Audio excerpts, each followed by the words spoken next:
जानेपडी या ठिकाणी पायानं महिला मरतानाचा एक व्हिडिओ व्हायरल झाला होता, त्या संदर्भात काय नेमकी कारवाई?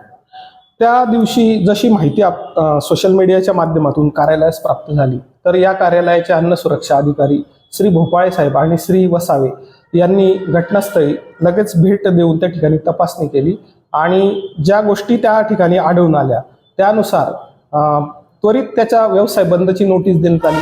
त्याचं नोंदणी प्रमाणपत्र रद्द करण्यात आलेलं आहे आणि संबंधिताच्या विरुद्ध आपण BNS अंतर्गत आणि अन्न सुरक्षा मानके कायद्याअंतर्गत जानेफळ पोलीस स्टेशनमध्ये फिर्याद सुद्धा दाखल केलेली आहे.